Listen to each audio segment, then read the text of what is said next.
विनाशनाशिनि कामिनि वैदिकरूपिणि वेदमये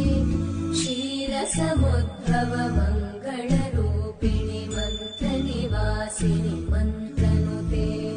मङ्गलदायिनि अम्बुजवासिनि देवगणाश्रितपादयुते जय जय हे मधुसूदनकामिनि